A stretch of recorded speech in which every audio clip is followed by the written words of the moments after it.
الحمد لله رب العالمين والصلاة والسلام على أشرف الأنبياء وسيد المرسلين نبينا محمد وعلى آله وصحبه أجمعين ومن تبعهم بإحسان إلى يوم الدين. أعوذ بالله السميع العليم من الشيطان الرجيم من همزه ونفخه ونفسه. بسم الله الرحمن الرحيم. ومن آياته أن خلق لكم من أنفسكم أزواجا لتسكنوا إليها وجعل بينكم مودة ورحمة. سب سے پہلے ہر قسم کی تعریف و توصیف، حمد و ثنا، عظمت و بزرگی اللہ رب العزت کے لیے لائق اور زیبا ہے، جس نے ہمیں پیدا کیا. اپنی بے شمار نعمتوں سے اللہ رب العالمین نے ہم کو سرفراز فرمایا.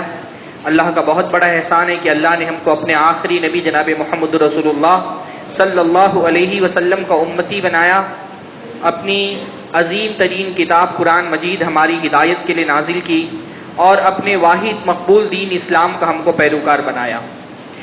اسلام کی جو بہت ساری خصوصیات ہیں جو کسی دوسرے مذہب یا نظریے کو نہیں حاصل ہے، اس میں سے ایک خصوصیت یہ بھی ہے کہ اسلام محض کچھ عبادتوں اور کچھ رسموں کا نام نہیں ہے. اسلام ایک مکمل ضابطۂ حیات ہے. زندگی کا کوئی ایسا شعبہ نہیں ہے جس کے بارے میں اسلام نے ہم کو رہنمائی نہ کی ہو. زندگی کے ہر مسئلے میں، چاہے وہ دین کا مسئلہ ہو، عقیدے اور منہج کا مسئلہ ہو، چاہے کاروبار اور معیشت کا مسئلہ ہو، چاہے معاشرے اور سماج کا مسئلہ ہو، سیاست کا مسئلہ ہو، زندگی کے ہر شعبے میں، زندگی کے ہر گوشے میں اسلام نے ہم کو رہنمائی کی ہے. اور نہ صرف رہنمائی کی ہے بلکہ سب سے بہترین راستہ اللہ رب العالمین نے اپنی کتاب اور اپنے نبی صلی اللہ علیہ وسلم کی سنت کے ذریعے سے ہم کو دکھا دیا ہے. اللہ نے فرمایا ان ھذا القرآن یہدی للتی ہی اقوم، کہ یہ اللہ کی اتاری گئی کتاب، یہ قرآن بندے کو وہ راستہ دکھاتا ہے جو سب سے صحیح ہے، سب سے درست ہے. بہترین راستہ وہی ہے جو اس کتاب نے تم کو دکھایا ہے، جو اس دین نے تم کو بتایا ہے. اس کو پیچھے کر لیجئے تھوڑا نا.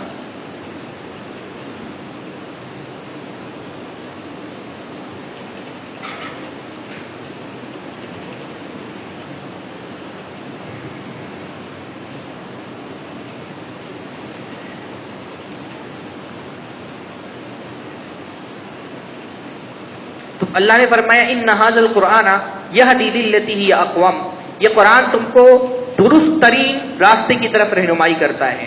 زندگی کا کوئی معاملہ ہو، اس کا حل اللہ رب العالمین کے پاس موجود ہے. اسلام اصل میں زندگی گزارنے کا طریقہ ہے. اللہ نے انسان کو پیدا کیا، جس طرح سے انسان کی جسمانی ضرورتوں کو پورا کیا، اسی طرح سے انسان کی ضرورت یہ بھی تھی کہ اس کو اس کا رب خود بتائے کہ اس کو زندگی کیسے گزارنی ہے. اس لیے اللہ نے اپنے نبیوں کے ذریعے سے شریعتیں نازل کی اور سب سے آخر میں اس اسلام کی تکمیل اللہ کے نبی محمد رسول اللہ صلی اللہ علیہ وسلم پر کی. اسلام کی بڑی خصوصیت ہے کہ اسلام انسان کی فطری تقاضوں کو سمجھتا ہے اور اس کو پورا کرنے کی اس کو اجازت بھی دیتا ہے. ہمارا دین واحد ایسا دین ہے جو انسان کی فطرت کے عین موافق ہے، اس کے مزاج کے عین موافق ہے. انسان کی ضرورتوں کو سمجھتا ہے اور ان ضرورتوں پر پابندی نہیں لگاتا، بس ان ضرورتوں کو پورا کرنے کی حد متعین کر دیتا ہے. انہی ضرورتوں میں سے انسان کی ایک ضرورت ہے کہ انسان شادی کرنا چاہتا ہے. عورت اللہ رب العالمین نے مرد کی تسکین کے لیے پیدا کی ہے. اللہ نے قرآن مجید کے اندر فرمایا وَمِنْ آیَاتِهِ أَنْ خَلَقَ لَكُم مِّنْ أَنفُسِكُمْ أَزْوَاجًا لِتَسْكُنُوا إِلَيْهَا. اللہ کی بہت ساری نشانیاں جو اس کائنات میں بکھری ہوئی ہیں، ان بہت ساری نشانیوں میں سے ایک نشانی کیا ہے کہ اللہ نے تمہیں میں سے تمہارا جوڑا بنایا. تم انسان ہو اور تمہارا جوڑا اللہ نے عورت کو بنایا ہے. عورت بھی کیا ہے؟ انسان ہے. کیوں بنایا جوڑا اللہ نے؟ لِتَسْكُنُوا إِلَيْهَا، تاکہ تم ان سے سکون حاصل کرو. وہ تمہارے لیے سکون کا باعث ہے.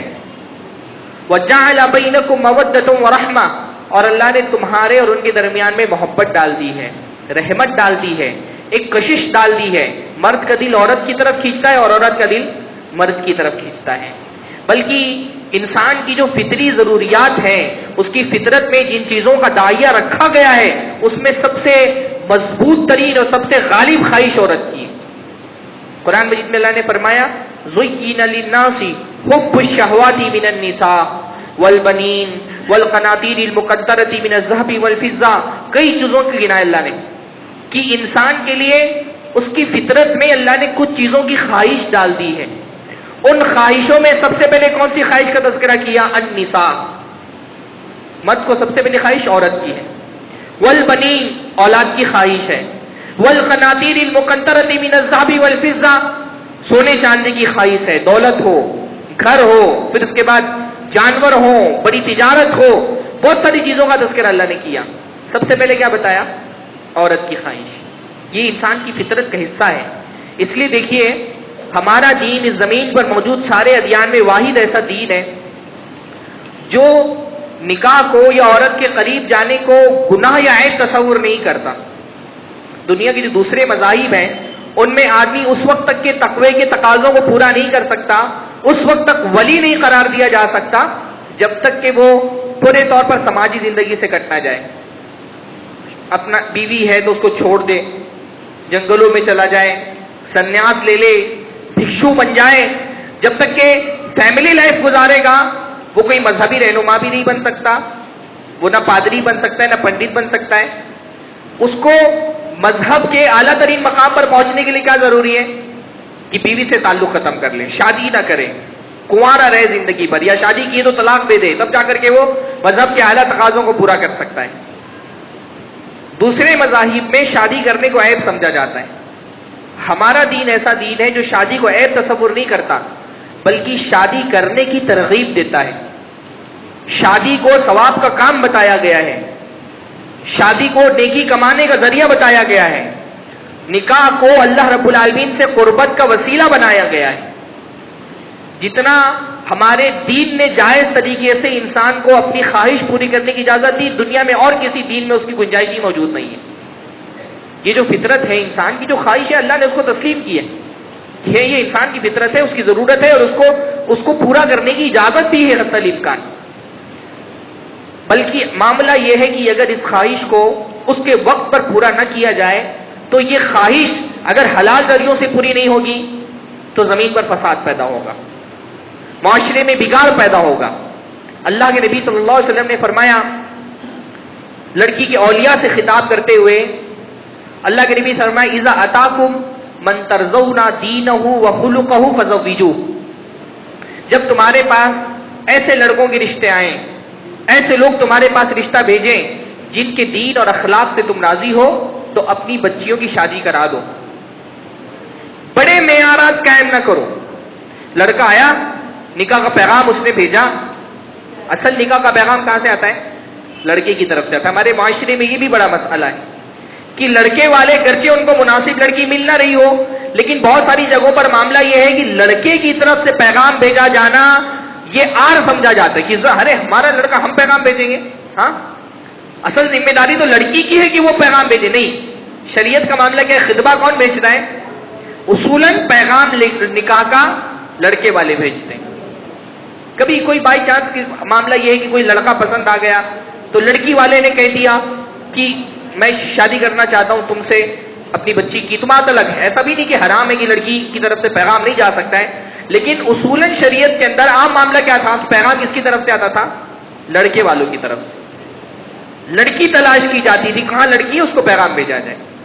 کہا کہ اگر ایسے لڑکے کا رشتہ آ رہا ہے جس کے دین سے، جس کے اخلاق سے تم راضی ہو تو اپنی بچیوں کی شادی کرا دو. شادی نہیں کرو گے تو کیا ہوگا؟ وَإِلَّا تَفْعَلُوا تَكُنْ فِي الْأَرْضِ فِتْنَةٌ وَفَسَادٌ عَرِيضٌ، اگر ایسا نہیں کرو گے، بچیاں تمہاری کنواری بیٹھی ہوئی ہیں یا شادی شدہ کے بغیر بیٹھی ہوئی ہیں، کوئی مطلقہ ہے سماج میں بیٹھی ہوئی ہے، خلا ہو گیا ہے سماج میں بیٹھی ہوئی ہے، کوئی بیوہ ہے اور اس کا نکاح نہیں ہو رہا ہے. کسی سماج میں اگر عورتیں بغیر نکاح کے ہیں، مرد بغیر نکاح کے ہیں، تو کیا فرمایا اللہ کے نبی نے؟ الا تفعلوا، اگر ایسا نہیں کرو گے تکن فی الارض فتنہ، تو زمین پر فتنہ برپا ہوگا، وفساد عریض، اور بہت شدید ترین فساد ہوگا. اللہ کے نبی صلی اللہ علیہ وسلم نے لڑکی والوں کو بھی کہا ہے، لڑکوں کو بھی کہا ہے. لڑکوں کو کیا کہا؟ یا معشر الشباب من استطاع منکم الباءۃ فلیتزوج. لڑکی والوں کو ڈائریکٹ لڑکی سے نہیں کہا کہ لڑکیاں تم شادی کر لو اپنی، کیونکہ اسلامی معاشرے میں لڑکی اپنی شادی خود نہیں کر سکتی، اس کے اولیاء اس کا نکاح کرواتے ہیں، لیکن لڑکوں کا معاملہ کیسا ہوتا ہے؟ وہ اپنے نکاح کے خود ذمہ دار ہوتے ہیں۔ تو لڑکوں سے کہا، مردوں سے خطاب کیا، یا معشر الشباب، اے نوجوانوں کی جماعت۔ جوان کب ہوتا ہے آدمی؟ نوجوان کب ہوتا ہے؟ 15-16 سال کی عمر، بالغ ہو گیا، نوجوان ہو گیا۔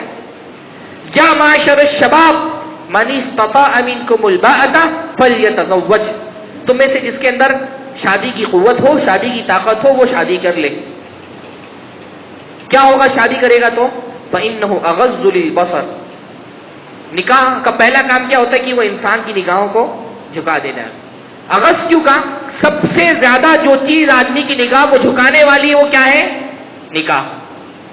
تقویٰ بھی جھکا دیتا ہے نگاہوں کو، لیکن سب سے زیادہ جو چیز جھکاتی ہے آدمی کی نگاہوں کو وہ کیا ہے؟ نکاح۔ نکاح ہو گیا، بندے کے پاس اپنی خود کی بیوی، اس کی نگاہیں جھک جاتی ہیں۔ وَأَحْسَنُ لِلْفَرْجِ، اور انسان کے شرمگاہ کی حفاظت کرنے کا ذریعہ ہے نکاح۔ جس معاشرے میں نکاح آسان ہوگا، زنا مشکل ہو جائے گا۔ جس معاشرے میں نکاح مشکل ہوگا، زنا آسان ہو جائے گا۔ عام بات ہے، جو خواہش ہے انسان کی وہ تو فطری ہے، اگر وہ حلال ذریعے سے اس کو نہیں ملے گی تو وہ حرام کا رخ کرے گا۔ خاص طور پہ ہمارے معاشرے میں معاملہ ایسا ہے کہ انسانی شہوات کو بھڑکانے کے لیے طرح طرح کے ذرائع موجود ہیں۔ پہلے معاشروں کی طرح معاملہ نہیں رہ گیا ہے، فلموں سے لے کر کے، ٹی وی چینل سے لے کر کے، سڑکوں پہ اور راستوں چوراہوں پر لگے ہوئے پوسٹر تک، ہر شے جو ہے وہ انسان کی جذبات کو بھڑکا رہی ہے، اس کی خواہشات کو بھڑکا رہی ہے۔ ایسے معاشرے میں، جس کو ہم کہتے ہیں ہائپر سیکشولیٹی سوسائٹی، ایسے معاشرے میں اگر وقت پر نکاح نہیں ہوگا تو کیا ہوگا؟ زمین پر فساد پھیلے گا۔ ہمارے معاشرے کا مسئلہ یہی ہے نا، ہوتا یہ ہے ہمارے یہاں پر کہ جب تک کہ لڑکا 30 سال کا نہ ہو جائے، جب تک 3 دہائی لگ نہ جائے اس کی، تب تک تو یہ سمجھا جاتا ہے کہ بھی بچہ ہے تو شادی کے لائق ہی نہیں ہوا ہے۔ 30 سال کا ہوتا ہے تو سمجھ میں لوگوں کو آتا ہے کہ ہاں اب شادی کی عمر ہو گئی ہے، تو لڑکی کی تلاش شروع ہوتی ہے، اور اتنے معیارات قائم کر دیے جاتے ہیں نکاح کے لیے کہ وہ مناسب لڑکی ملتے ملتے نکاح کی وہ 35-35 کے قریب پہنچ جاتا ہے۔ ہم نے تو اس طرح کے نکاح پڑھاتے رہتے ہیں، تو معاشرے میں یہ عام ہم نے مشاہدہ کی ہے، 35 کے اوپر 40 تک کے ہو جاتے ہیں، اس کے بعد نکاح ہو رہا ہے، پہلا نکاح ہو رہا ہے۔ اب آپ سوچئے کہ ایسے معاشرے میں جہاں پر تقویٰ نہیں ہے، لوگ متقی نہیں ہیں، دیندار نہیں ہیں، ایسے معاشرے میں کسی لڑکے سے آپ یہ امید رکھتے ہیں کہ جو ضرورت اس کی 15-16 سال سے شروع ہو گئی تھی وہ 15-16 سال تک یہ روزہ رکھتا رہے گا؟ جس معاشرے میں نکاح مشکل ہوگا، زنا آسان ہو جائے گا۔ ہمارے معاشرے کا معاملہ یہی ہے کہ زنا آسان ہو گیا ہے، نکاح کرنے کے لیے بہت ساری پابندی عائد کر دی گئی ہے۔ سب سے بڑا مسئلہ نکاح میں تاخیر کا، سب سے بڑا نقصان یہی ہے، زنا کا عام ہونا۔ اس لیے قرآن مجید میں جہاں کہیں بھی نکاح کی بات آئی ہے وہاں زنا کا بھی تذکرہ آیا ہے۔ حضرت لوط علیہ السلام کے قوم والے بہت بڑے زناکار تھے، تو انہوں نے کیا کیا؟ وہ تو مردوں سے اپنی خواہش پوری کرتے تھے، حضرت لوط علیہ السلام کے قوم والے۔ تو جب وہ اس گناہ پر آمادہ ہوئے تو حضرت لوط علیہ السلام نے اپنی قوم والوں کو کہا، ہؤلاء بناتی ان کنتم فاعلین، اے میرے قوم والوں، یہ میری بچیاں ہیں، ان سے نکاح کرو، ان سے اپنی ضرورتیں پوری کرو اگر تم کو کوئی ضرورت ہے بھی تو نکاح بالمقابل زنا۔ ہمارے معاشرے کا بہت بڑا مسئلہ یہ ہے کہ ہم نے نکاح کو انتہائی مشکل بنا دیا ہے۔ لوگ دیکھیے قرآن مجید میں اللہ کے نبی صلی اللہ علیہ وسلم نے، قرآن مجید میں اللہ رب العالمین نے ایک جگہ اور فرمایا والذین هم لفروجهم حافظون، کہ ایمان والے بندوں کی صفت یہ ہے کہ وہ اپنی شرمگاہوں کی حفاظت کرتے ہیں، الا علی ازواجہم، اور اپنی ضرورتیں پوری کرتے ہیں صرف اپنی بیویوں سے۔ اپنی ان کی بیویاں ہیں، ضرورت پورے کرنے کے لیے بیویاں ہوتی ہیں، جہاں بیویاں نہیں ہوگی وہاں شرمگاہوں کی حفاظت ممکن نہیں ہے۔ لوگ عام طور پہ یہ سوال کرتے ہیں کہ نکاح کی عمر کیا ہونی چاہیے، کس عمر میں لڑکے کا یا لڑکی کا نکاح کرایا جائے۔ دیکھیے اللہ تعالیٰ نے ہمارے جسم کو اس طرح سے بنایا ہے، سسٹم جسم کا اس طرح سے بنایا ہے کہ جو ہماری فطری ضرورتیں ہوتی ہیں خود ہمارا جسم بتا دیتا ہے کہ اب اس کی ضرورت شروع ہو گئی ہے نا۔ آپ کو پیاس لگتی ہے، پانی کی ضرورت آپ کے جسم کو کبھی کیسے پتہ چلتا ہے؟ پیاس لگتی ہے، آپ کو پتہ چل جاتا ہے کہ آپ کے جسم کو اب پانی کی ضرورت ہے۔ یہ اللہ نے ایک سسٹم پہلے سے بنایا ہوا ہے. کوئی آپ گھڑی دیکھ کر کے پانی نہیں پیتے کہ ابھی میں نے 5 گھنٹہ پہلے پانی پیا تھا, مجھ کو پانی پینا چاہیے. اللہ نے ایک آٹومیٹک سسٹم جسم کا یہ بنا دیا ہے, آپ کو پیاس لگتی ہے, آپ کو پتا چل جاتا ہے کہ مجھ کو پانی کی ضرورت ہے جسم کو. آپ کوئی گھڑی دیکھ کر کے کھانا نہیں کھاتے, اللہ نے جسم کا سسٹم ایسا بنایا ہے, بھوک لگتی ہے آپ کو پتا چل جاتا ہے کہ اب میرے جسم کو توانائی کی ضرورت ہے تو مجھ کو کھانا کھانا چاہیے. یہ فطری سسٹم ہے. ایسے ہی شہوت جو ہے وہ بھی اللہ رب العالمین نے انسان کی فطرت میں رکھی ہے, اور خود جسم انسان کا اس کو بتا دیتا ہے کہ اس کو اب بیوی کی ضرورت ہے. لڑکا بالغ ہو گیا, بالغ ہونا اس بات کی علامت ہے کہ اب اس کی شادی کر دینی چاہیے. یہ جسم خود بتا دیتا ہے انسان کو کہ لڑکا بالغ ہو گیا. بالغ ہونے کا مطلب ہے کہ اب اس کی نکاح کی ضرورت شروع ہو گئی ہے, لہذا اس کا اب نکاح کر دینا چاہیے, اس سے زیادہ اس میں تاخیر نہیں کرنی چاہیے. اور یہی اللہ کے نبی صلی اللہ علیہ وسلم کے فرمان کا مطلب بھی ہے. یا معاشر الشباب, اے نوجوانوں کی جماعت, من استطاع منکم الباءۃ فلیتزوج, تم میں سے جس کے اندر طاقت ہے اس کو شادی کر لینی چاہیے. طاقت کا مطلب یہ نہیں ہے کہ کوئی بہت بڑا ایک تعلیمی کریئر بن جائے, بہت بڑا جاب ہو جائے, یا میں اپنا ایک کمرہ خود کا بنا لوں, یا پھر ایک بڑی دکان کھول لوں, اس کے بعد میری طاقت ہوگی تو میں شادی کروں گا. طاقت کا مطلب یہ ہے کہ جو طرز زندگی گزارنے والی لڑکی آپ کہیں سے لے کر کے آ رہے ہیں, اس کو آپ اس طرح کا طرز زندگی فراہم کر سکتے ہو.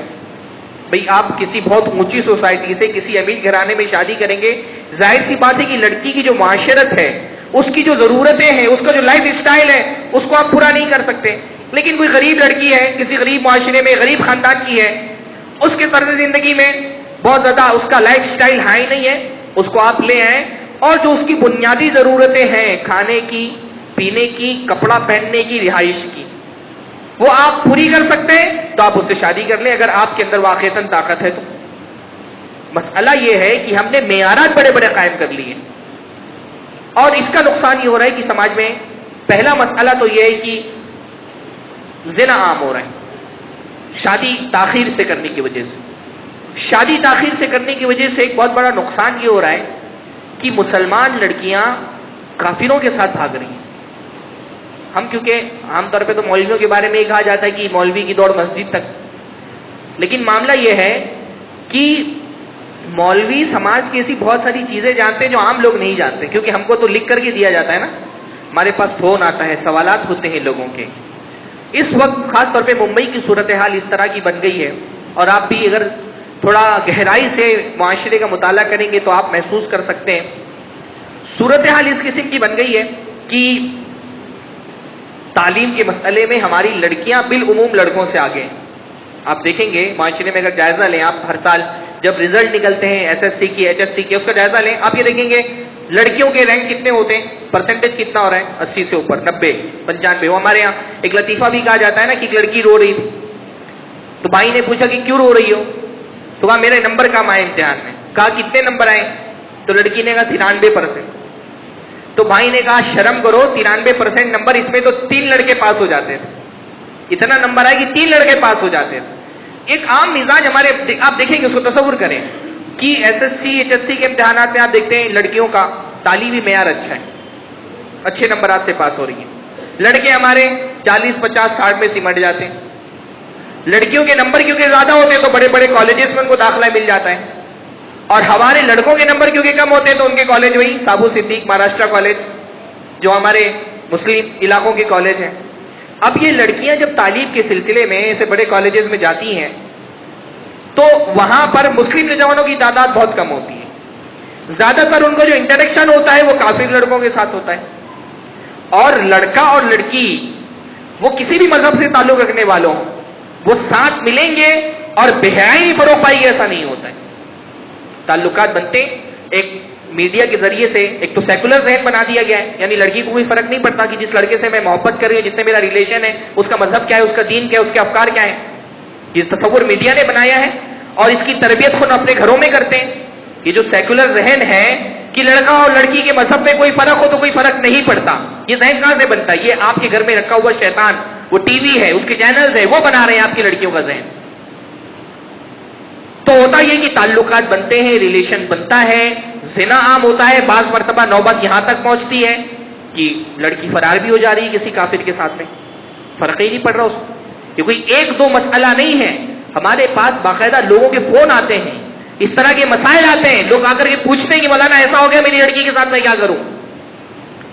وقت پر لڑکیوں کی شادی نہیں کرنے کا سب سے بڑا نقصان یہ ہو رہا ہے کہ مسلم لڑکیاں بہت بڑی تعداد میں خود آپ کی ممبئی میں بہت بڑی تعداد میں بدکاری بھی کر رہی ہیں کافروں کے ساتھ، اور بہت سارے لوگ تو تعلقات بنا رہے ہیں، مرتد ہو جا رہی ہیں، کافر ہو جا رہی ہیں، انہی کے دین میں چلی جا رہی ہیں، کیونکہ ایک طرف نہ تربیت کا کوئی انتظام ہے، دوسری طرف ہم نے آزادی دی ہوئی ہے، جو نکاح کا وقت شروع ہو گیا ہے، اور لڑکی جب سمجھنے لگی ہے، اس کی بھی جذبات ہیں، اس کی بھی آرزویں ہیں، اگر اس کو حلال رخ نہیں دیا جائے گا تو وہ حرام کی طرف جائے گی۔ انسان کو بھوک لگی ہے، اس کو کھانے کے لیے روٹی نہیں ملے گی تو اس کو حدیثیں اس پر اثر نہیں کریں گی، پھر وہ چوری کرے گا۔ جیسے بھوک ایک ضرورت ہے ویسے شہوت ایک ضرورت ہے، وہ حلال ذریعے سے پوری نہیں ہوگی، وہ حرام ذریعے کا رخ کرے گا۔ تو یہ ایک بہت بڑا مسئلہ نکاح میں تاخیر کی وجہ سے پیش آ رہا ہے کہ لڑکیاں کفار کے ساتھ بھاگ رہی ہیں، اور یہ ایک دو جگہ کا معاملہ نہیں ہے، یہ ممبئی میں اتنا زیادہ عام ہے کہ آپ اس یقین نہیں کریں گے۔ اس کے علاوہ ایک معاملہ یہ بھی ہمارے معاشرے میں آپ دیکھیں گے کہ جس زمانے میں کم عمری میں لڑکوں کی شادی کا رواج تھا، ہمارے ہوتا تھا نا، یہ تو آج کل کا فیشن ہو گیا ہے کہ 30 35 40 سال سے پہلے بچوں کی شادی نہیں کرائی جاتی ہے۔ کم عمری میں کیا ہوتا تھا؟ کم عمری میں لڑکا نہیں بیوی لے کر کے آتا تھا، ماں باپ بہو لے کر کے آتے تھے، ہے نا؟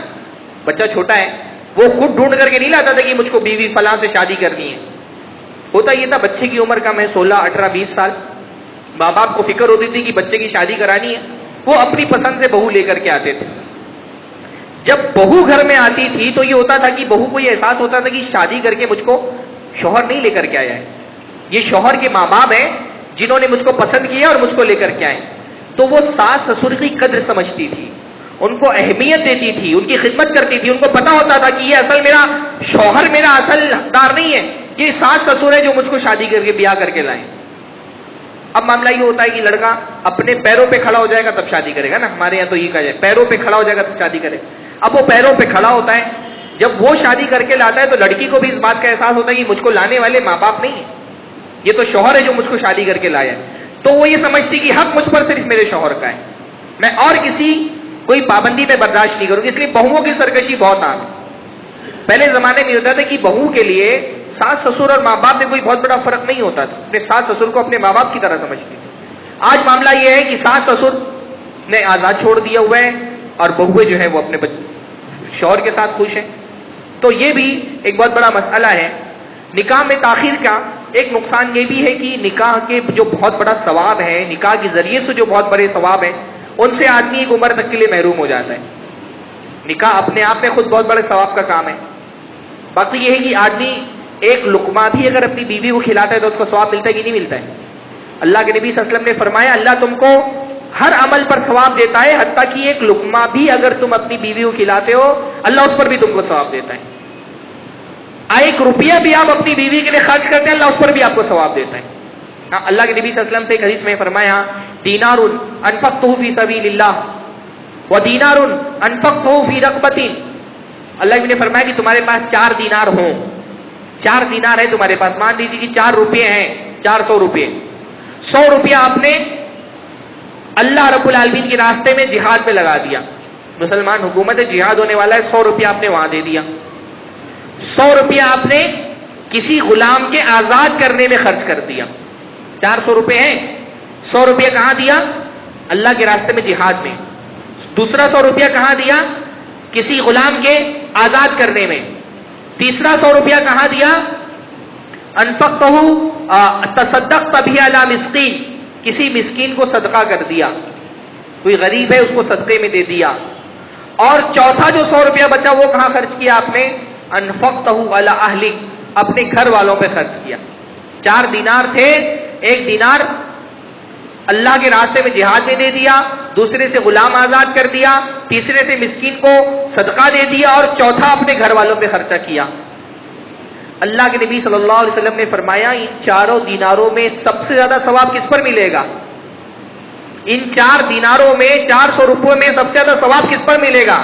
اس دینار پر جو تم نے اپنے گھر والے پہ خرچ کیا، اپنے گھر والے پہ خرچ کیا، اس کی جائز ضرورت پہ، اس کے کھانے کے لیے راشن لے آئے، اس کو پہننے کے لیے کپڑا دے دیا، بچوں کی ضرورتوں پہ خرچ کر دیا، اسکول کی فیس بھر دی، گھر کا کرایہ بھر دیا. یہ جو پیسہ آپ اپنے گھر والوں پہ خرچ کرتے ہیں، اس پر اللہ رب العالمین آپ کو ثواب دیتا ہے صدقے سے بھی زیادہ ثواب. غلام آزاد کرانے کے لیے جو پیسہ خرچ کرتے ہیں اس سے بھی زیادہ ثواب. جو غلام آزاد کرنے کے لیے آپ پیسہ خرچ کرتے ہیں، اللہ کے راستے میں جہاد میں جو پیسہ خرچ کرتے ہیں، اس سے زیادہ ثواب آپ کو کس پر ملتا ہے؟ جو آپ نے اپنے بچوں پر، اپنی بیوی پر خرچ کیا ہے. آپ سوچئے، جو لوگ شادی تاخیر سے کرتے ہیں، 30 سال کی عمر میں شادی کی بندے نے، 10 سال تک کتنا سارا ثواب اس کو مل سکتا تھا جس سے وہ محروم رہ گیا. ہاں، کتنا بڑا ثواب کا کام تھا جس سے وہ محروم رہ گیا. یہ تو چھوڑیں، یہ صدقے کا معاملہ ہے، پیسہ خرچ کرنے کا معاملہ ہے. اللہ کے نبی نے حدیث میں فرمایا فی بضع احدکم صدقہ، تمہارا اپنی بیوی کے پاس جانا بھی صدقہ ہے. ہم بستری کرنا، اس سے تعلق قائم کرنا، وہ بھی صدقہ ہے. صحابہ کرام کو بڑا تعجب ہوا. اللہ کے نبی صلی اللہ علیہ وسلم، صحابہ کرام نے پوچھا اللہ کے نبی سے کہ اللہ کے نبی صلی اللہ علیہ وسلم، ہم میں سے کوئی آدمی اپنی شہوت پوری کرنے کے لیے جاتا ہے، وہ تو میری آرزو ہے، میری خواہش ہے، میری ضرورت ہے، میں اپنی ضرورت پوری کرنے کے لیے جاتا ہوں تو اس پر مجھ کو کیوں ثواب ملے گا؟ اللہ کے نبی نے فرمایا کہ بتاؤ، اگر یہ ضرورت تم حرام طریقے سے پوری کرتے تو کیا گناہ نہیں ملتا؟ صحابہ کرام نے کہا بالکل ملتا. تو اللہ کے نبی نے کہا جب تم نے حرام ذریعے سے نہیں پوری کی، اپنی ضرورت پوری کرنے کے لیے حلال راستہ اختیار کیا، اللہ اس پر بھی تم کو ثواب دیتا ہے. اب جو کنوارے ہیں، ہاں پتہ نہیں اس مجلس میں کوئی ہے کہ نہیں، یہ تو اصل میں کنواروں ہی کا موضوع تھا یا کنواروں کے والدین کا موضوع ہے. ہونا چاہیے تھا. میں تو یہ سوچ کر کے آیا تھا کہ کنواروں کی بڑی تعداد آئے گی. کتنے سال کی نیکیوں سے محروم ہے وہ، یعنی ایک سال میں کتنی نیکیاں. اگر آدمی کا سالانہ خرچ مان لیجیے کہ کم از کم 2 لاکھ روپیہ ہو تو 2 لاکھ روپیہ صدقے سے زیادہ ثواب اس کے نام اعمال میں کاؤنٹ ہو گیا. القیامت کے دن جب ہمارا ترازو تولا جائے گا تو نیکیوں میں بہت ساری نیکیاں وہ ہوں گی جو ہم نے جائز طور پر اپنے بچوں پر، اپنی بیوی پر، اپنی گھر کی جائز ضرورتوں پہ خرچ کیا ہے. تو شادی میں تاخیر کرنے کا ایک نقصان یہ بھی ہے کہ آدمی جو ہے بہت بڑے ثواب سے محروم ہو جاتا ہے جو اس کی بیوی اور بچوں پہ خرچ کرنے پر اس کو ملتا تھا.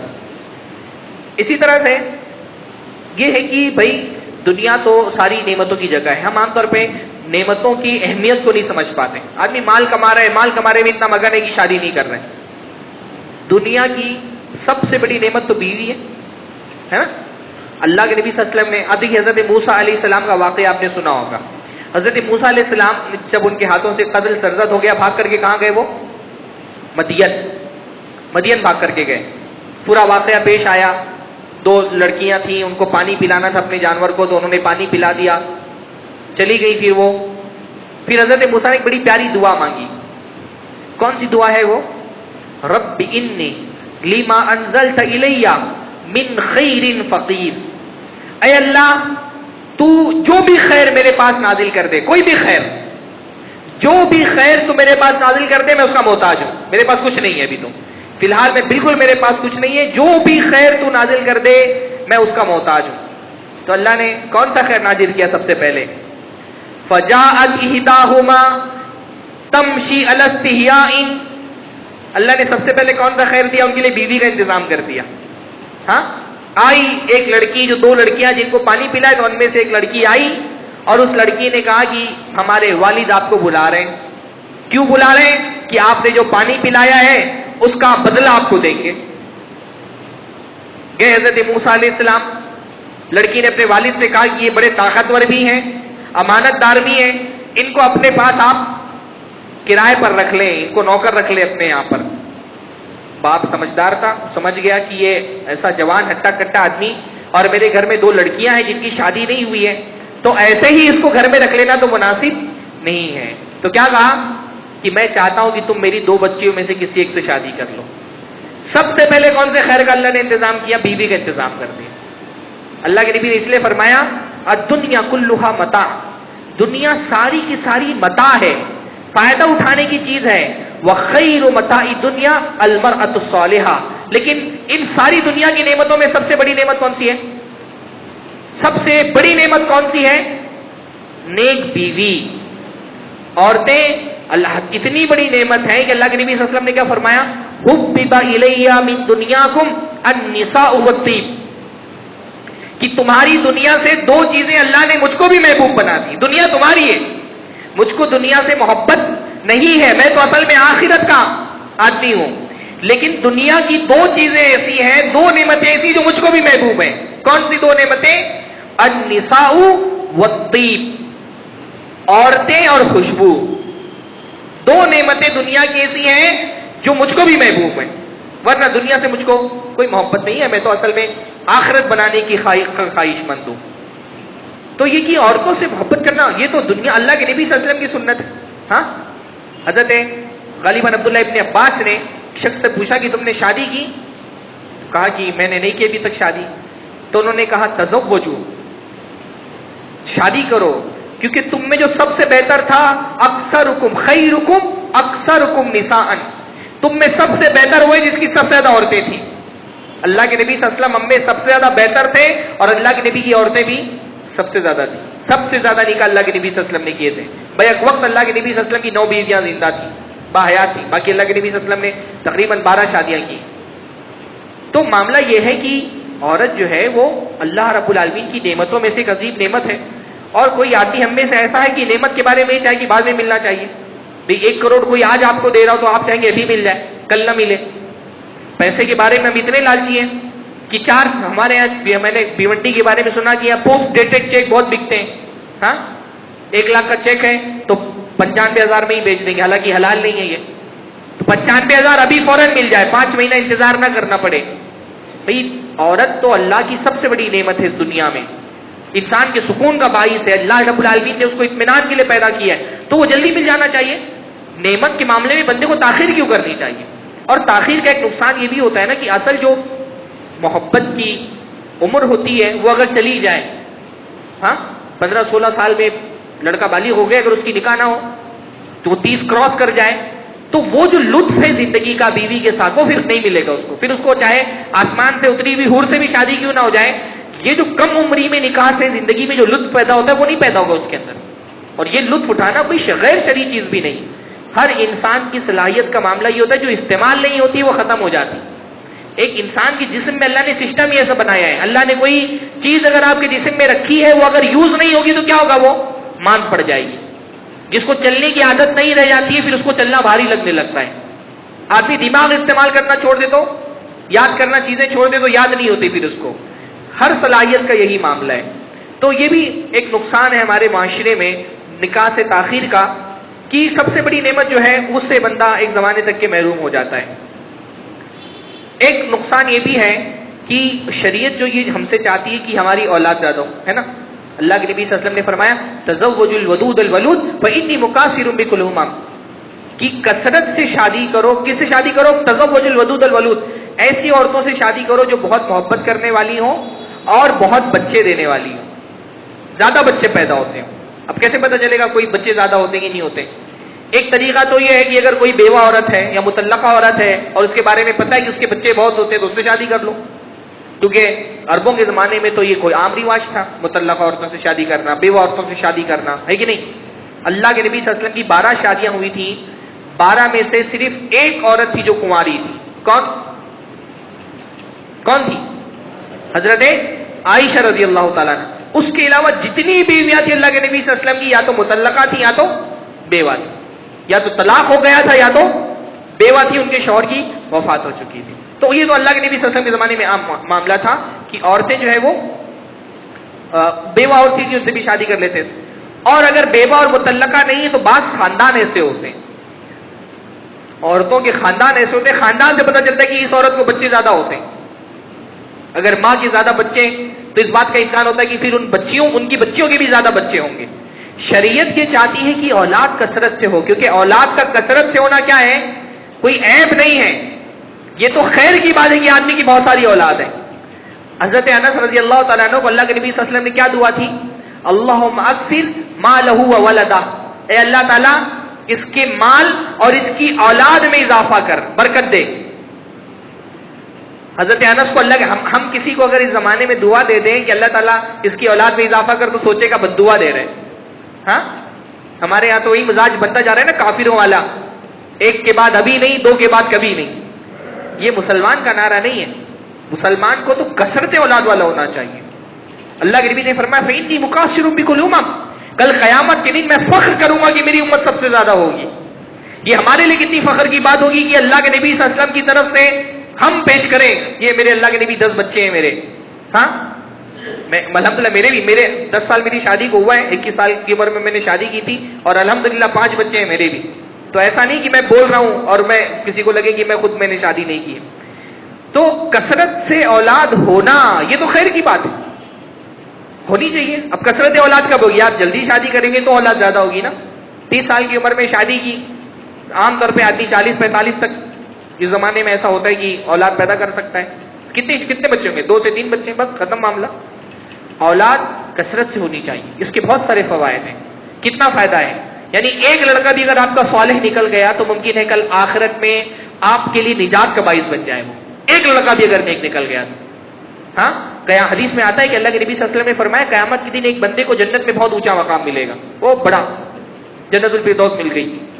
تو وہ یہ سوچے گا, اللہ سے کہے گا کہ اللہ تعالیٰ میں نے تو اتنی نیکیاں نہیں کی تھی.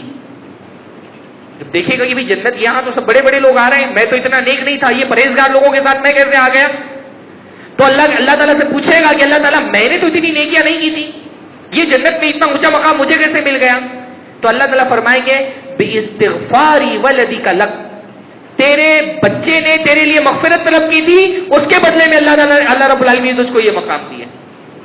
تو نے کوئی اتنی بڑی نیکی نہیں کی تھی کہ تجھ کو جنت میں اتنا بڑا مقام ملتا, یہ تیرے بچے کے تیرے لیے مغفرت طلب کرنے کی وجہ سے جنت میں تجھ کو اتنا بڑا مقام ملا ہے. کثرت اولاد یہ بڑی خوش نصیبی کی بات ہے, دنیا میں بھی خوش نصیبی کی بات ہے. اب دیکھیے میں کبھی میرے گھر میں ہی ہوتا ہوں, میں ابا جو ہے ان کے 3 بچے ہیں, پوتوں کی تعداد پتہ نہیں 50 کے قریب ہوگی, پوتے اور ناتی ملا کر کے. تو وہ جب کہیں آتے بچے آرام کرنے کے لیے 20-30 ہوگی میرے خیال سے پوتوں کی تعداد. تو وہ جو ہمارے یہاں پر دادا دادی سے محبت ہوتی ہے پوتوں کی, خدمت کے لیے لگ جاتے ہیں, کوئی سر دبا رہا ہے, کوئی ہاتھ دبا رہا ہے, کوئی پیر دبا رہا ہے. یہ جو لطف ہے زندگی کا, یہ مغربی کلچر والے کیا جانیں گے, جن کے 2 بچے 2 پھر 2 کے 2 4 6 بس کتنا کافی ہے. ہاں کثرت سے اولاد ہونی چاہیے. شریعت چاہتی ہے کہ آپ کے بچوں میں اضافہ ہو.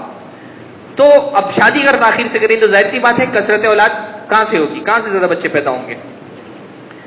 اسی طرح سے نکاح میں تاخیر کرنے کا نقصان یہ بھی ہوتا ہے کہ بڑھاپے میں کوئی سہارا دینے والا نہیں ہوتا ہے, تو بچے کم ہوتے ہیں. اور کم ہونے کے ساتھ ساتھ معاملہ یہ ہوتا ہے کہ تاخیر سے نکاح کیا ہے تو اپنا بوڑھا ہونے تک کے بچے کمانے لائق ہی نہیں ہوئے.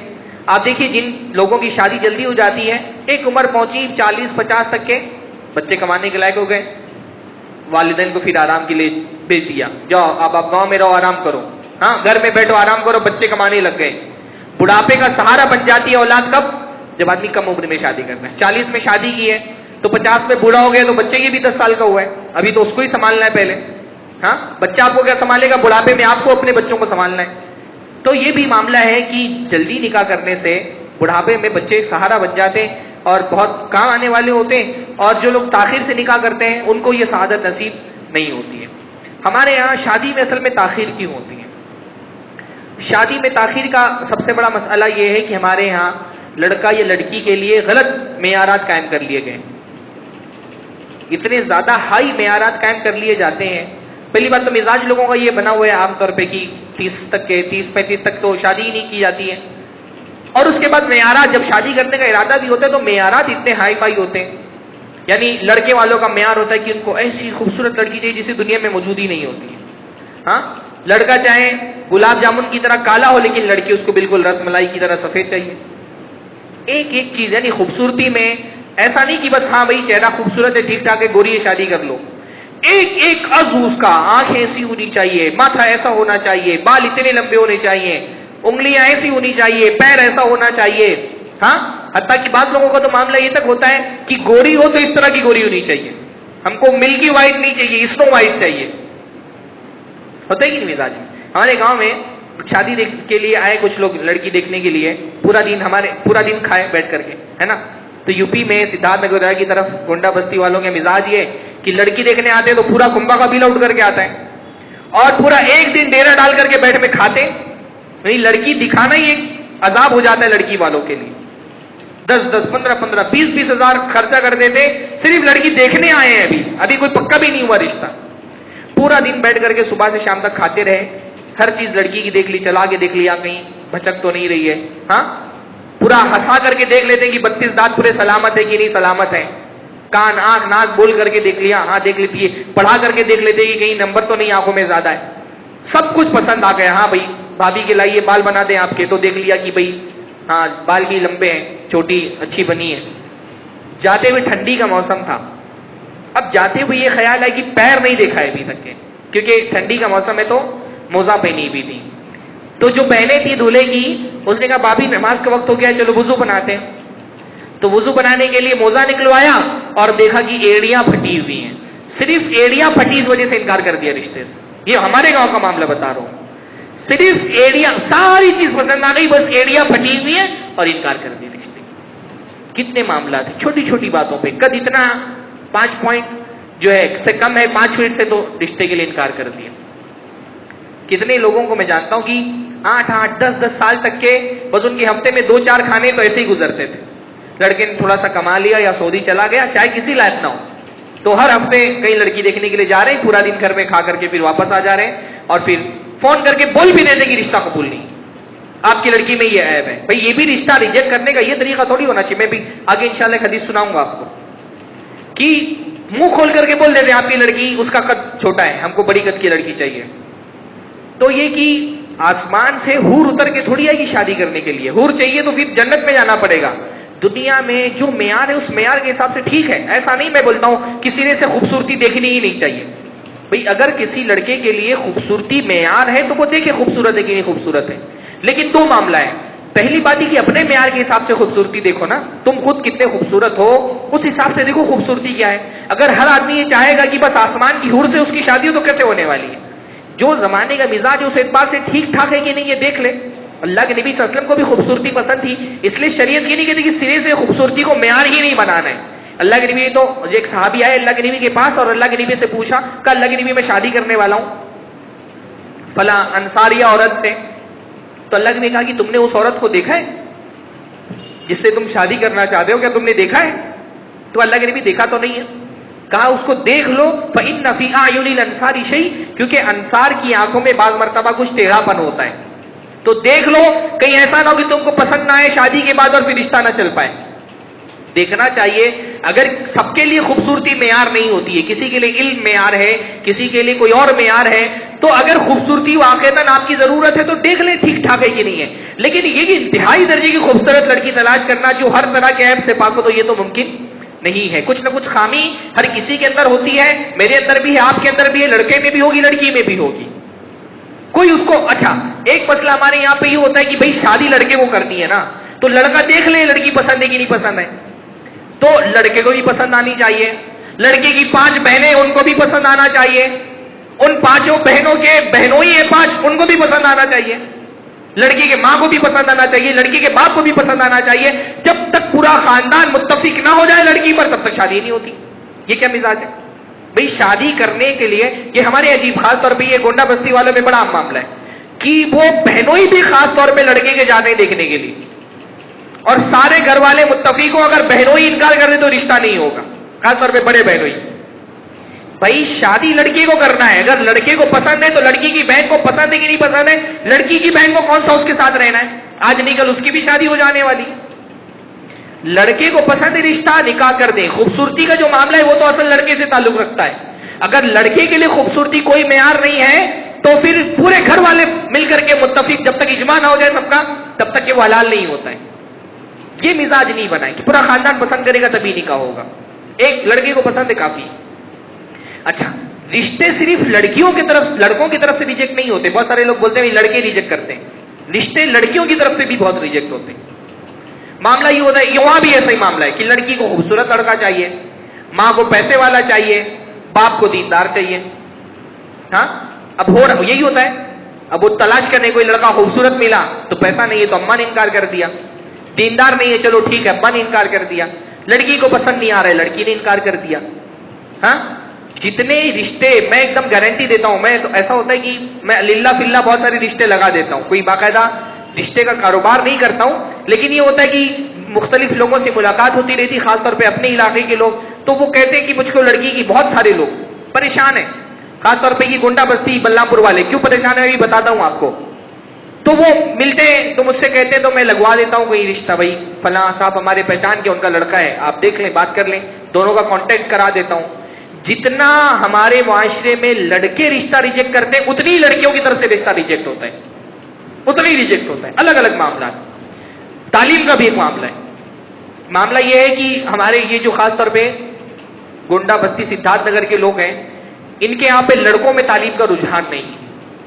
پیسہ کما لیا نا سب نے، بھنگار کسی نے بیچ کر کے، کچھ بیچ کر کے پیسہ خوب کما لیا، لڑکے آؤٹ لائن ہو گئے، 8ویں 10ویں پڑھ کر کے نکل گئے ہاتھ سے، اور لڑکیوں نے الحمدللہ تعلیم حاصل کر لی، کوئی ایم اے ہے، کوئی بی اے ہے، کوئی ایم ایس سی ہے، بی ایس سی ہے، ڈاکٹر بن گئی ہیں۔ اب تعلیم میں اپنے معیار کا لڑکا چاہیے، لڑکی نے پڑھی لکھی ایم ایس سی ہے، بی ایس سی ہے، تو اس کو اس معیار کا لڑکا چاہیے۔ اب اس معیار کا لڑکا چاہیے، اس کے ساتھ اہل حدیث بھی ہو، الحمدللہ یہ تو شرط رکھنی چاہیے، اپنے علاقے کا ہو۔ یہ بھی ضرورت ہوتی ہے بہت سارے لوگوں کی، بھی اپنے علاقے کی شادی کریں گے، یعنی یو پی والے اگر گونڈا بستی بلرام پور کے، تو وہ پرتاپ گڑھ الہ آباد کے لڑکے سے شادی نہیں کریں گے، وہ اسی علاقے کے لڑکے سے شادی کریں گے۔ اس میں اپنی برادری کا ہونا چاہیے، اور برادری میں بھی اتنی باریکی کہ مہاتو، بڑکا مہاتو ہے تو بڑکا مہاتو ہی ہونا چاہیے، چھوٹکا مہاتو نہیں چلے گا۔ ہاں چودھری ہیں ہمارے، ایک جگہ میں نے رشتہ لگایا تو وہ خود کے نام کے آگے چودھری لکھتے ہیں، تو میں کیونکہ اب یہ کہ مزاج لوگوں کا بنا ہے تو وہ اس کو دیکھنا بھی پڑتا ہے، تو شادی لگ گئی۔ اچھا لڑکا چودھری تھا اور لڑکی کا جو سرنیم تھا وہ خان تھا، تو ہمارے یہاں بلرام پور والے عام طور پہ مہاتو لکھتے ہیں، ہاں، اور اس طرح سدھارتھ نگر والے خان لکھتے ہیں اور کچھ لوگ چودھری لکھتے ہیں۔ تو میں نے کہا بھائی لڑکی دیندار ہے، عالم والوں کو میں جانتا ہوں، ان کے گھر میں بہت سارے علماء ہیں، کہیں کی ارے وہ خان لکھت ہیں، تو میں نے بولا آپ لوگ چودھری ہیں وہ خان ہیں؟ ارے خان تو بہت سارے طریقے کے ہوتے ہیں، خان میں بھی تو بہت اوپر نیچ ہوتی ہے۔ اچھا لڑکی لانا ہے، اگر لڑکی دینا ہوتا تو بات سمجھ میں بھی آتی، کسی دوسرے کی لڑکی لانا ہے، ارے خان تو بہت سارے لوگ لکھتے ہیں، پتہ نہیں کون سے ٹائپ کے خان ہیں، اور آخرکار وہ رشتہ نہیں ہوا۔ اتنی باریکی آپ دیکھیں گے، میں جانتا ہوں اپنے علاقے کے لوگوں کو، پریشان ہے، لڑکیوں کی عمر 35 سال ہو گئی، گھر میں بیٹھی ہوئی ہے، اتنے معیارات کی شادی نہیں ہو رہی ہے۔ اچھا ایک مزاج اپنی طرف کے لوگوں کا یہ بن گیا ہے کہ بہو لائیں گے یو پی سے، اپنے علاقے سے، اپنے گاؤں کی بہو لے کر کے آئیں گے، اور بیٹی کو گاؤں میں بھیجنا نہیں چاہتے۔ یہ بہت بڑا مسئلہ ہے، اس پر آپ توجہ دینے کی ضرورت ہے۔ ایک مزاج لوگوں کا یہ بنا ہے کہ بھائی گاؤں کی لڑکی جو ہے وہ بہت گھر سنبھال لیتی ہے، حالانکہ یہ بات غلط ہے۔ ممبئی کی لڑکی پڑھی لکھی بہت ساری ہوتی ہیں جو گھر جیسا سنبھال لیتی ہیں، گاؤں کی لڑکیاں نہیں سنبھال پاتی ہیں۔ تو یہ سوچتے گاؤں کی لڑکیاں گھر سنبھال لیتی ہیں تو بہو لائیں گے گاؤں سے، اور لڑکی کے لیے چاہیں گے کہ یہی کہیں رشتہ مل جائے، تو بہو گاؤں سے لائیں گے تو لڑکے آسمان سے اتریں گے شادی کرنے کے لیے۔ جب سب کی بہویں آ رہی ہیں گاؤں سے ہی، تو لڑکے کہاں سے ملیں گے آپ کو؟ ہاں یہ معاملہ ہے نا کہ آپ یہ دیکھیے کہ آپ کے گھر میں بھی بچیاں ہیں، یہ دیکھیں گے نا تو مسئلے ختم نہیں، اتنے بڑے نہیں حل ہوں گے۔ ہاں دوسروں کی لڑکی میں ایک ایک عیب نکالیں گے کہ اس کو ایسا گوری ہونی چاہیے تھی، وہ ویسی گوری ہے، اور اپنی لڑکی کے بارے میں کہیں گے ارے مولانا میری لڑکی کے اخلاق بہت اچھے ہیں، بس جو ہے تھوڑا سا رنگ اس کا پھیکا پڑ گیا، اس وجہ سے لوگ اس کو سمجھ نہیں پا رہے ہیں، کاش کوئی ایسا لڑکا مل جائے جو میری بچی کی اہمیت کو سمجھ سکے۔ آپ 100 لڑکیوں کو ریجیکٹ کر دیں اس کی خوبصورتی کی وجہ سے، اور اس کے بعد اپنی بچی کے بارے میں بولے ارے مولانا لوگ سمجھ نہیں پاتے میری بچی کو، بس خالی رنگ تھوڑا سا پھیکا ہے، باقی اخلاق بہت اچھے ہیں اس کے۔ جیسا آپ تلاش کر رہے ہیں ویسا آپ دیکھیں آپ کی خود اپنے گھر میں بچیاں اس معیار کی ہیں کہ نہیں ہیں۔ تو یہ بھی ہمارے معاشرے میں کہ ایسے ایسے معیارات ہیں۔ پھر جہیز کا مسئلہ تو ہے ہی اپنی جگہ پر، ہاں جہیز کا مسئلہ تاخیر کے نکاح میں تاخیر کا بہت بڑا سبب ہے کہ ہر آدمی جو ہے ایک طرح سے دولہوں کی منڈی لگی ہوئی ہے، منڈی لگی ہوئی ہے، اور دولہوں پہ جو ہے ٹیگ لگا ہوا ہے، سب کی اپنی اپنی قیمت ہے۔ اگر کوئی سعودی میں کما رہا ہے تو اس کی ایک الگ قیمت ہے، قطر میں کما رہا ہے تو اس کی الگ الگ قیمت ہے، بمبئی میں اس کا کاروبار ہے تو اس کی الگ قیمت ہے۔ مولوی لوگوں کی بھی الگ الگ کیٹیگری ہے، ہاں مولوی بھی جہیز لیتا ہے۔ میں تو سوچتا ہوں جہیز کے خلاف بولے کون؟ ہمارے یہاں تو مولوی بھی جہیز لیتا ہے، بلکہ لوگ سوچتے ہیں بھائی مولوی ہے تو کم سے کم پیٹ بھر کر کے کھلا سکتا ہے کہیں بھی رہے گا تو، ہاں غریب لوگ سوچتے ہیں مولوی سے ہی کر دو کچھ نہیں تو کہیں مکتب میں بھی پڑھائے گا تو بھوکی نہیں رہے گی لڑکی، تو بغیر 2 پہیا کے تو مولوی بھی راضی نہیں ہوتا ہے۔ میں نے نہیں لیا الحمدللہ، اس لیے میں بہت اطمینان سے بول سکتا ہوں 2 پہیا، مولوی بھی 2 پہیا تو کم سے کم مانگتا ہی ہے کہ 2 پہیا تو چاہیے، ہاں۔ اچھا میں یہ دیکھتا ہوں کہ اہل حدیثوں میں جہیز مانگنے کا طریقہ مختلف ہے، اور لوگوں کا جہیز مانگنے کا طریقہ بہت مناسب ہے. شادی کا وقت طے ہوگا, شادی سے پہلے بتا دیں گے, طے کرنے سے پہلے بھئی ہم کو 4 پہیہ 2 پہیہ گاڑی چاہیے, 2-4 لاکھ ایڈوانس چاہیے, اور ہمارے 200-400 باراتی آئیں گے. صاف صاف بول دیں, معاملہ ختم. اہل حدیثوں میں جہیز کیسے مانگا جاتا ہے کہ بولیں گے دیکھیے ہم کو کچھ بھی جہیز میں نہیں چاہیے, بس ہمارے مہمان آئیں گے زیادہ بارات میں, ان کو آپ کو کھانا کھلانا ہے. تو آدمی سوچ لیتا ہے ٹھیک بات ہے بھائی, جو پیسہ بندہ بچا کر کے رکھتا ہے تھوڑا بہت بچی کے لیے, ہے نا, وہ تو بچی پیدا ہوتی ہے باپ سیونگ شروع کر دیتا ہے, الگ کرنا شروع کر دیتا ہے. مائیں جو ہیں وہ پہلے سے ٹنکر بھرنا شروع کر دیتی ہیں. بچی کی عمر بالغ بھی نہیں ہوتی ہے, مائیں ٹنکر بھرنا شروع کر دیتی ہیں. کھلونا ملے گا ٹنکر میں ڈال دیں گی کہ بچی کو دینا ہے بوقت جہیز. اہل حدیثوں میں معاملہ یہ ہو گیا ہے کہ جب طے ہوگا نکاح تب یہ بولیں گے کہ نہیں ہم کو کوئی بہت زیادہ مطالبہ نہیں ہے, جو آپ دیں گے اپنی بچی کو وہ تو دیں گی, ہاں البتہ ہمارے مہمان آئیں گے ان کی مہمان نوازی اچھی ہونی چاہیے. اب آدمی جو بیچارہ تھوڑی بہت اس کی سیونگز ہوتی ہیں وہ لگا دیتا ہے سب بارات کو کھلانے پلانے میں اور جو بھی سامان خریدنے میں, اور ایک دن پہلے نکاح سے فون آئے گا کہ بابو میں نہ ہی مانا تھا, بھیا کہا تھے کہ کم سے کم موٹر سائیکل تو دیکھ چاہیے. ایک دن پہلے فون آئے گا کہ بھیا کہا تھا یہ موٹر سائیکل نہیں دی تو کیسے چلی, کم سے کم موٹر سائیکل تو دیکھ چاہیے. یہ تو ایسا ہے کہ بیچارے کی جان اٹک جاتی ہے باپ کی کہ جو پیسہ تھا وہ تو سب لگا دیا نکاح میں, اب آخری وقت میں کہنے کی موٹر سائیکل چاہیے. تو یہ کہ جہیز بھی ہمارے معاشرے میں ایک بہت بڑا مسئلہ ہے اور تقریباً ہر طبقہ اس میں گرفتار ہے. اور جہیز کی بنیادی وجہ یہ ہے کہ ہمارے معاشرے میں لڑکیوں کی تعداد زیادہ ہے. جن معاشرے ہمارا معاشرہ ہے نا, عام طور پہ لڑکیاں 5% لڑکوں سے زیادہ پیدا ہوتی ہیں. ہر 100 لڑکوں پر 105 لڑکیاں پیدا ہوتی ہیں, 5 ایکسٹرا پیدا ہوتی ہیں. اور اس کے ساتھ ساتھ جیسے عمر بڑھتی ہے لڑکیوں کی آبادی کا تناسب بڑھتا جاتا ہے. کیوں بڑھتا ہے؟ ایکسیڈنٹ میں زیادہ تر کس کی موت ہوتی ہے؟ عورتوں کی موت نہیں ہوتی, مردوں کی موت ہوتی ہے. گٹکا, پان, بیڑی, تمباکو سے جو کینسر ہوتا ہے جو بہت بڑی تعداد میں ہوتا ہے, صرف 50-60 لاکھ کے قریب صرف سگریٹ سے ہر سال پوری دنیا میں موت ہوتی ہے. یہ گٹکا, پان, بیڑی, تمباکو سے جو موت ہوتی ہے کن کی ہوتی ہے؟ لڑکوں کی موت ہوتی ہے. بیماریوں سے سب سے زیادہ لڑکے مرتے ہیں کیونکہ لڑکیوں میں بیماریوں سے لڑنے کا جو طاقت ہوتی ہے لڑکوں کے مقابلے میں ڈبل ہوتی ہے.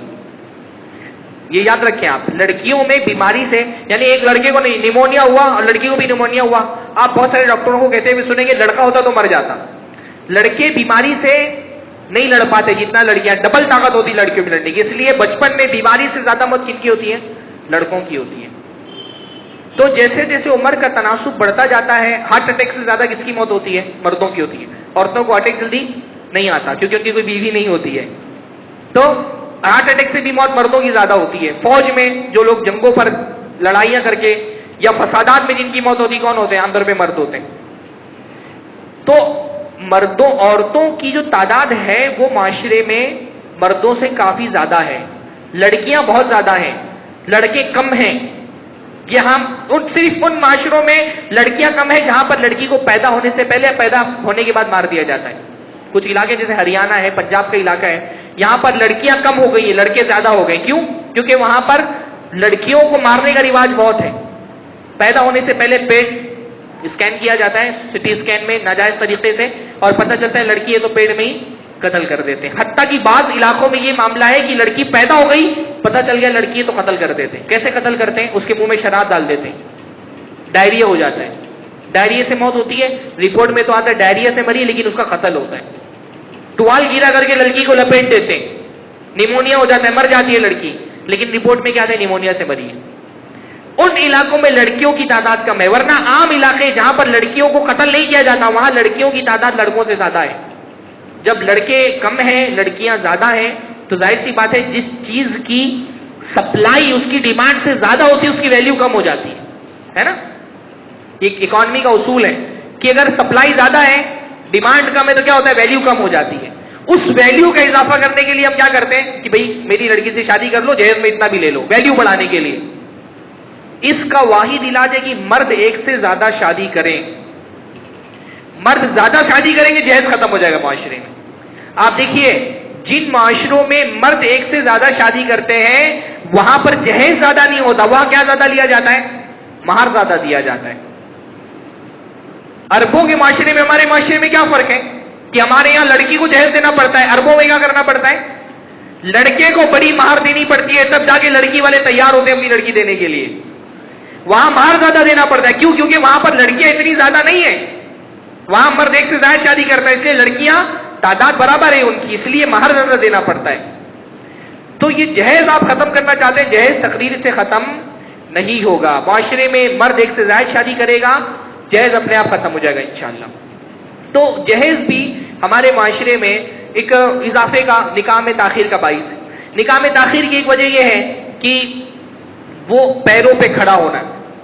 کہا جاتا ہے لڑکا پیروں پہ کھڑا ہو جائے گا, اس کے بعد اس کا نکاح کرایا جائے گا. وہ بیچارہ پیروں پہ کھڑے کرتے کرتے اس کی عمر اس درجے میں پہنچ جاتی کہ اس کی گھٹنوں میں درد شروع ہو جاتا ہے. ہاں بھائی, لڑکا سیدھی سادی عمر اس کی 16 17 18 سال کا, آپ شادی کرا دیں خود, اور آپ نہیں کرا رہے تو لڑکا اگر کمانے لائق ہو گیا ٹھیک ٹھاک, کرائے پہ گھر لے کر کے رہ سکتا ہے. جو آپ کھا رہے ہیں, ایک عورت اگر اور زیادہ جگہ کھانے کے لیے تو قحط پڑ جائے گا گھر میں. کبھی کوئی ایسا خاندان آپ نے دیکھا ہے کہ شادی کر لی تو مرنے لگ گئے, کھانے کے لیے نہیں رہ گیا؟ ہر انسان اپنے حصے کا رزق خود لے کر کے آتا ہے. نہ بچے پیدا ہونے سے کسی گھر میں قحط پڑتا ہے, بھوک مری آتی ہے, نہ بیوی آنے سے کسی گھر میں بھوک مری آتی ہے. جیسے سب کھا رہے ہیں, ایک عورت اور زیادہ جگہ کھانے کے لیے, کون سا آپ کے گھر میں کھانا ختم کم پڑنے والا ہے؟ ہاں, تو بہت زیادہ یہ سوچ کر کہ میرا بڑا کاروبار ہو جائے گا, یا بڑا جاب لگ جائے گا, یا بڑا میں فلیٹ لے لوں گا اس کے بعد ہی شادی کروں گا. آپ شادی کریے, اللہ سے امید رکھیے اللہ تعالیٰ آپ کے مال میں برکت دے گا. قرآن مجید میں حضرت عمر رضی اللہ تعالیٰ عنہ کہا کرتے تھے کہ مجھے اس شخص پر تعجب ہوتا ہے جو مالداری کو نکاح کے علاوہ کہیں اور تلاش کرے, حالانکہ اللہ نے مالداری کا وعدہ صرف نکاح کے ساتھ کیا ہے. قرآن میں اللہ نے فرمایا وَأَنكِحُوا الْأَيَامَ مِنكُمْ وَالصَّالِحِينَ مِنْ عِبَادِكُمْ وَإِمَائِكُمْ, اپنی معاشرے کی بے نکاح عورتوں کی شادی کر دو, اپنے غلاموں کی شادی کر دو, اور اپنی باندیوں کی شادی کر دو. إِن يَكُونُوا فُقَرَاءَ يُغْنِيهُمُ اللَّهُ مِنْ فَضْلِهِ, اگر وہ غریب ہوں گے اللہ اپنے فضل سے ان کو غنی کر دے گا. صرف نکاح قرآن مجید میں ایک ایسا عمل ہے جس کے بارے میں اللہ نے وعدہ کیا ہے کہ نکاح کرو اللہ تم کو غنی کر دے گا, نکاح کرو اللہ غنی کر دے گا. تو یہ کہ میں بہت مالدار ہو جاؤں گا اس کے بعد شادی کروں گا, شادی کرو اور اللہ سے چاہو کہ اللہ رب العالمین ہو سکتا ہے تمہاری جو بیوی ہے آنے والی اللہ تعالیٰ اس کی برکت سے تمہارے مال میں اضافہ کر دے. تو یہ کوئی بات نہیں ہوتی کہ لڑکا جو ہے وہ کمائے اور ایک بڑا آپ معیار قائم کر لیں, چاہے لڑکے والے چاہے لڑکی والے, کہ اتنا لاکھ کمانے لگے گا اس کے بعد ہی میں شادی کروں گا. اس کے علاوہ ہمارے یہاں پر نکاح میں تاخیر کا ایک بہت بڑا سبب یہ ہوتا ہے کہ جو ہے بچہ پڑھائی کر رہا ہے, یا بہت سارے لوگ بولتے ہیں بچہ سمجھدار نہیں ہے ابھی, ہاں ابھی بچپنا ہے, بچپنا نہیں گیا ابھی, تھوڑا سمجھدار ہو جائے تو اس کی شادی کرا دیں. حقیقت یہ ہے کہ جو بچپنا جاتا ہے وہ تو شادی کے بعد ہی جاتا ہے. چاہے آدمی 40 سال کا ہی کیوں نہ ہو جائے, جب تک شادی نہیں کرتا اس کا بچپنا نہیں جاتا ہے. جو سمجھداری یعنی جو چیزیں ماں باپ نہیں سکھا سکتی ہیں, اصل سمجھدار تو عورت بناتی ہے, بیوی بناتی ہے انسان کو. شادی کے بعد جو ایک سینسیٹیو ذہن بنتا ہے آدمی کا, رسپانسیبل بن جاتا ہے آدمی, بچے پیدا ہونے کے بعد جو سمجھداری پیدا ہو جاتی ہے وہ بیوی بچوں کے بغیر نہیں آتی ہے نا. آپ دیکھیں گے بہت کم عمری میں شادی ہوتی ہے, لوگ بہت سمجھدار ہو جاتے ہیں, اور بہت سارے لوگوں کو دیکھیں گے آپ 35-40 کی عمر کے بالکل کھیلنا شادی نہیں ہوئی ہے. تو بچپنا تو واقعتاً نہیں جاتا ہے, بچپنا اسی وقت جائے گا جب آپ کی شادی ہو جائے گی. شادی کرا دے بچے کی, اپنے آپ وہ رسپانسیبل بن جائے گا, اپنے آپ ذمہ دار بن جائے گا. شادی طریقہ ہی ہے رسپانسیبل بنانے کا آدمی کو. تو بہت سارے لوگ یہ انتظار کرتے ہیں ارے بھی بچہ بچپنا ہے اس کا, سمجھدار نہیں ہوا ہے. بھائی بیوی جو سمجھ پیدا کر دیتی نا, ہمارے یہاں کہا جاتا ہے شادی کرا دو اس کو ابھی آٹے دال کی قیمت سمجھ میں آ جائے گی. ہاں شادی کرا دو ابھی آٹے دال کی قیمت سمجھ میں آ جائے گی. ہم لوگوں نے اپنا تجربہ ہوتا ہے نا, یہ شادی سے پہلے کی جو زندگی ہوتی ہے, ہماری جو زندگی تھی وہ ایک سے کپڑے پہننا اور نئے نئے جوتے خریدنا اور فیشن میں رہنا, یہی مزاج رہتا ہے. شادی ہو گئی, بال بچے ہو گئے تو عید آتی ہے تو اپنی فکر نہیں رہتی. پھر بچوں کا ہو جائے, بیوی کا ہو جائے, آدمی اپنے سے بے فکر ہو جاتا ہے. پھر یہ مزاج ہے انسان کا, جب تک آپ شادی نہیں کرائیں گے نا تو وہ مزاج اس کا پھر پیدا نہیں ہوگا. تو یہ جو ہمارے یہاں پہ بہانہ کیا جاتا ہے کہ بھئی بچہ ابھی سمجھدار نہیں ہے, ابھی بچپنا اس کے اندر ہے, بچپنا ختم ہو جانا چاہیے, یہ بھی نکاح میں تاخیر کا ایک سبب ہے, یہ کوئی وجہ نہیں ہے. اسی طرح سے ہمارے یہاں منگنی بہت بڑے وجہ شادی کی تاخیر کی. ہاں منگنی, شادی ہے بھئی لڑکی پسند آ گئی, لڑکا پسند آ گیا, منگنی کیا ہوتا ہے؟ شریعت میں منگنی کا کوئی تصور نہیں ہے. لڑکا پسند آ گیا, لڑکی پسند ہے, شادی کراؤ. نکاح کرا دو، کم عمری میں ہی نسبت کر دینی چاہیے. یہ بات بھی میں کہتا ہوں کہ بچوں کی نسبت اگر شادی نہیں بھی ہو رہی ہے تو بہت کم عمری ہے تو یہ آپ کر سکتے ہیں کہ نسبت کر دیں. اس سے کیا ہوتا ہے؟ ذہن محدود ہو جاتا ہے. لڑکی کی نسبت اگر آپ کر دیں ایک لڑکے کے ساتھ، لڑکی کو پتا ہے کم عمری سے کہ میری شادی فلاں لڑکے سے ہونے والی ہے، اس کے بہکنے کے امکان کم ہو جاتے ہیں. لڑکے کو بھی پتا کرا دیں آپ کی بھائی اس کی کم عمری میں، بہت کم عمری میں ہی طے ہو گیا کہ فلاں سے نکاح ہونے والا ہے، تو لڑکے کے بھی بہکنے کے امکان کچھ کم ہو جاتے ہیں. اور کوشش کریں تو گھر ہی میں شادی کر دیں. سب سے بہتر شادی یہ کہ چچا زاد بہنوں سے شادی کر لیں، پھوپھی زاد بہنوں سے، خالہ زاد بہنوں سے. سب سے مضبوط اور ٹکاؤ شادیاں وہ ہوتی ہیں جو اپنے گھر میں ہوتی ہیں، اس میں جھگڑے کا خوف نہیں ہوتا. بہت کم ایسا ہوتا ہے کہ گھر میں شادی اور طلاق ہو جائے. ہمارا معاملہ ایسا ہے، ہمارے میرے خیال سے مجھ کو لگتا ہے کہ یہ ریکارڈ ہوگا. مولانا عبدالعلی ماہر صاحب ہمارے بڑے ابا ہیں، ہم 3 بھائی ہیں، تینوں کی شادیاں ان کی 3 بیٹیوں سے ہوئی اور الحمدللہ سب خوش و خرم ہیں. یہ میں اس لیے بتا رہا ہوں کہ جو گھریلو شادیاں ہوتی ہیں نا، کزن سے کر دیتے ہیں، خالہ زاد بہن سے، ماما زاد بہن سے، اس میں معاملہ یہ ہوتا ہے کہ معاملات گھر سے باہر نہیں جانے پاتے. 2 خاندانوں کا تعلق ہوتا ہے تو لڑکی لڑکوں کو بھی ڈر ہوتا ہے کہ اگر ہم جھگڑا کریں گے تو ہمارے خاندانوں کے تعلقات خراب ہو جائیں گے. اس لیے بہت کچھ سوچ سمجھ کر کے لڑکا لڑکی چلا لیتے ہیں. ہمارے یہاں یہ ہوتا ہے کہ بہت پسند آیا تو منگنی کرا دیں گے. ہاں، منگنی سے پہلے کبھی استخارہ کرانے کا بہت سارے جگہوں پہ رواج چلتا ہے. ہاں، وہ 6 مہینے تک استخارہ ہی ہوتا رہتا ہے، پتہ نہیں کون سا استخارہ ہے. وہ لوگ مولویوں سے استخارہ کرتے. استخارہ کس کو کہتے ہیں؟ استخارہ ایک دعا ہے جس میں بندہ اللہ سے خیر طلب کرتا ہے. لوگوں کے ذہن میں کہ استخارہ کرنے سے کچھ خواب میں دکھائی دے گا. خواب آپ کچھ نہیں آتا، استخارے کے بدلے میں خواب نہیں آتا ہے. بہت سارے لوگوں کے ذہن میں تو استخارہ کرو تو کچھ خواب میں اشارہ ملے گا.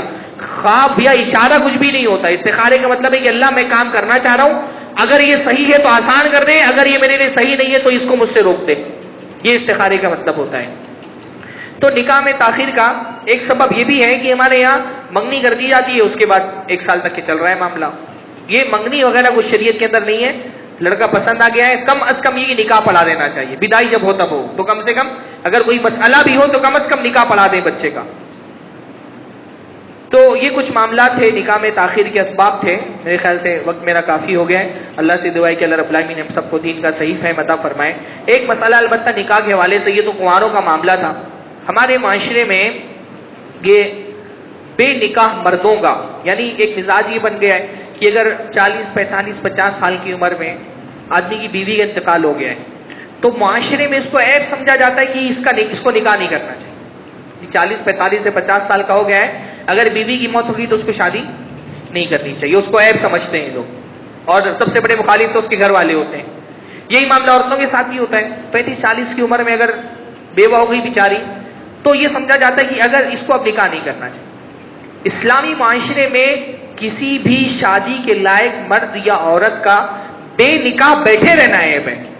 اللہ نے اس لیے فرمایا فَأَنكِحُوا الْأَيَامَ مِنكُمْ، تم میں سے جو بے نکاح عورتیں ہیں، مطلقہ ہیں یا بیوہ ہیں یا مختلعہ ہیں، خلا ہو گیا ہے، ان کی شادی کرا دو. وَالصَّالِحِينَ مِنْ عِبَادِكُمْ، اور تمہارے غلام ہیں اگر نیک ہیں تو ان کی بھی شادی کرا دو، اور باندیوں کی بھی شادی کرا دو. جو شادی کے لائق ہے، جس کو بیوی یا شوہر کی ضرورت ہے، اس کو خالی نہیں بیٹھنا چاہیے. اس کا مزاج لوگوں میں بنانا چاہیے. آپ دیکھیے اللہ کے نبی صلی اللہ علیہ وسلم نے صرف ایک شادی جو کی تھی وہ کس عمر میں کی تھی؟ 25 سال کی عمر میں. پہلی شادی جو اللہ کے نبی کی ہوئی تھی وہ کب ہوئی تھی؟ 25 سال کی عمر میں. باقی ساری شادیاں اللہ کے نبی صلی اللہ علیہ وسلم کی 50 سال کے بعد ہوئی. 50 سال کی ہو گئے اللہ کے نبی، اس کے بعد ساری شادیاں کی. ہاں، کیونکہ 40 سال کی عمر میں تو نبوت ملی. 10 سال 13 سال اللہ کے نبی صلی اللہ علیہ وسلم مکہ کے اندر رہے اور 10 سال تک حضرت خدیجہ زندہ رہی. تو یہ 50 سال تک تو حضرت خدیجہ زندہ تھی، اور 50 سال تک جب تک حضرت خدیجہ زندہ تھی اللہ کے نبی نے دوسرا نکاح نہیں کیا. 50 کے بعد ساری شادیاں کی، یعنی 10 سے زائد شادیاں اللہ کے نبی نے 50 کے بعد کی. تو یہ جو مزاج ہے نا، یہ اس کے آگے بڑھ کر کے اس مزاج کو توڑنے کی ضرورت ہے. ایک تو جسمانی ضرورت انسان کی ہوتی ہے، وہ تو جوانی کے وقت میں ہی ہوتی ہے، لیکن جب آدمی بوڑھا ہو جاتا ہے نا اس وقت اس کو بیوی کی اور شدید ضرورت ہوتی ہے. ہاں، اپنا درد بانٹنے کے لیے، اپنا غم بانٹنے کے لیے. بوڑھا باپ ہے، آپ کسی گھر میں دیکھیں، اگر ماں مر گئی ہے، باپ اکیلے بچہ ہے، باپ کی خدمت نہ بہویں کر سکتی ہیں جیسا اس کا حق کی خدمت کرنے کا، نہ بچے کر پاتے. باپ بالکل ویسے ہی یتیم ہو جاتا ہے جیسے بچے بچپن میں یتیم ہو جاتے ہیں. وہی حالت ہوتی ہے باپ کی. اگر بوڑھا ہو گیا ہے باپ، اگر بیوی نہیں ہے تو کوئی درد بانٹنے والا نہیں ہوتا ہے.